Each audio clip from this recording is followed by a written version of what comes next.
Hello everyone, welcome to the law code by Satish Pandey. तो आज का जो हमारा टॉपिक होने वाला है वो है appearance and non appearance of parties के बारे में under order 9 of civil procedure code 1908।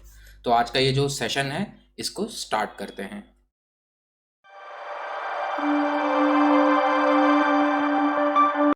अब मान लो ए एंड बी के बीच में कोई केस चल रहा था। ए ने जो केस फाइल किया था किसी कोर्ट के अंदर। अब एक समन जो है वो पहुंच गया कोर्ट के द्वारा बी को। बी जो यहाँ पे डिफेंडेंट है और ए यहाँ पे प्लेंटिफ है। अब जैसे ही समन बी को मिलता है तो एक डेट फिक्स होगा। तो रूल नंबर 1 क्या बताता है? एक डेट फिक्स होगा किस चीज के लिए? हियरिंग के लिए, सुनवाई के लिए डेट फिक्स होगी। उस डेट पर दोनों पार्टीज को, पार्टी ए को एंड बी को उस कोर्ट में प्रेजेंट होना पड़ेगा। अब नेक्स्ट चीज ये डिस्कस करते हैं कि ऐसे कौन कौन से ग्राउंड्स हैं जिसके बिहाफ पे, जिसके बेस पे एक सूट, एक केस को डिसमिस किया जा सकता है। तो सबसे पहले रीजन है एक केस के डिसमिसल का, अगर उस केस में प्लेंटिफ की गलती है। अब यहाँ प्लेंटिफ की गलती कैसे हो सकती है? तो जो वो समन भेजा गया था डिफेंडेंट को, अगर जो प्लेंटिफ है हमारा वो कोर्ट की फी पे नहीं करता है या पोस्टल चार्जेस पे नहीं करता है या उसके साथ प्लेंट की कॉपी नहीं लगाता है जिसमें प्लेंटिफ के क्लेम्स के बारे में मेंशन्ड है, तो जो उसका सूट है वो डिसमिस हो सकता है। नेक्स्ट आ जाता है हमारा रीजन नंबर 2। अब रीजन नंबर 2 क्या हो सकता है और क्या रीजन हो सकते हैं डिसमिसल के एक सूट को? अब मान लो ए एंड बी के अगेंस्ट केस चल रहा है और एक डेट फिक्स की गई। उस डेट पे ना तो ए आया, मतलब ना तो प्लेंटिफ आया, ना तो डिफेंडेंट आया। तो रूल नंबर 3 ये बताता है व्हेन नीदर पार्टीज अपीयर, मतलब जब दोनों ही पार्टी कोर्ट में नहीं आई, ना तो प्लेंटिफ आई ना तो डिफेंडेंट आया, तो वो जो सूट है वो डिसमिस कर दिया जाएगा कोर्ट के द्वारा। नेक्स्ट आ जाता है हमारा रीजन नंबर 3। और क्या क्या डिसमिसल के कारण हो सकते हैं एक केस के? अब अगर मान लो एक समन जो है वो भेजा गया डिफेंडेंट को, लेकिन डिफेंडेंट को वो जो समन है वो मिला नहीं, या डिफेंडेंट उस समय घर पे नहीं था, कोई भी रीजन की वजह से अगर डिफेंडेंट को समन जो था, कोर्ट का जो बुलावा था, वो मिला ही नहीं, नोटिस मिला ही नहीं, एंड 7 दिन के अंदर प्लेंटिफ ने फ्रेश समन को अप्लाई भी नहीं किया, तो वो जो केस है वो बाद में कैंसल या उसको डिसमिस किया जा सकता है। अब इसकी रेमेडी क्या है, मतलब इसका इलाज क्या है? तो इसमें क्या है, बाद में जो प्लेंटिफ है वो फ्रेश सूट जो है डाल सकता है कोर्ट के अंदर। अब ये जो रेमेडी एंड रेस्टोरेशन के बारे में जान लेते हैं। मान लो जो हमारा सूट था वो डिसमिस हुआ था रूल 2 एंड रूल 3 की वजह से।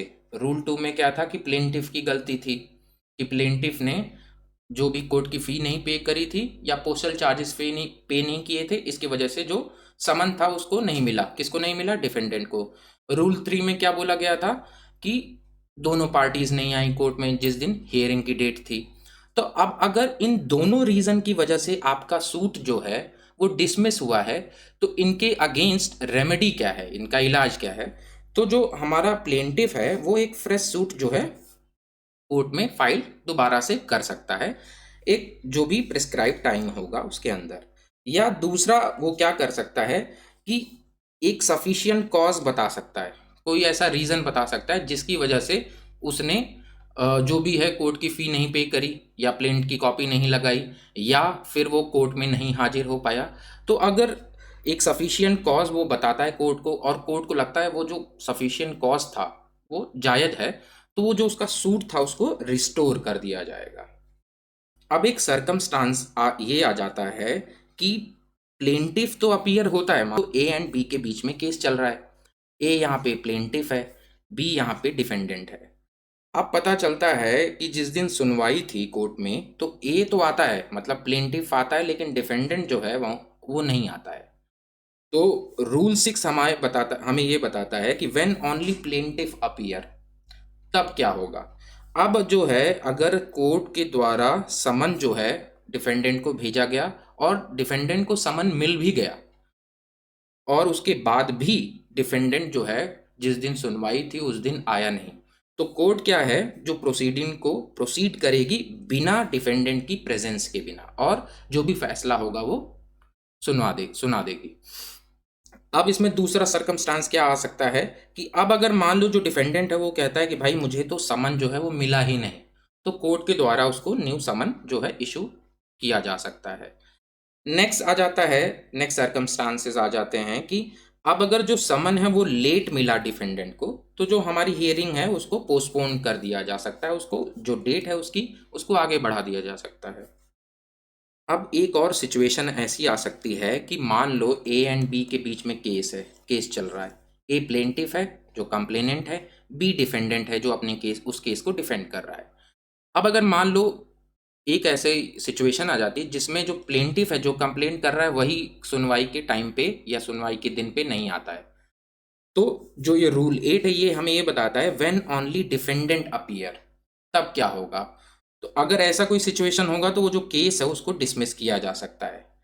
अब कब डिसमिस नहीं किया जा सकता है, अब अगर डिफेंडेंट जो है प्लेंटिफ के क्लेम को एडमिट कर ले कि हाँ ठीक है मैं मानता हूँ ये जो भी गलतियां थी, या जो भी प्लेंटिफ क्लेम कर रहा है उसको डिफेंडेंट मान लेता है, तो कोर्ट जो है फिर डिग्री उसमें पास कर देगी। नेक्स्ट आ जाता है हमारा रूल नंबर 9।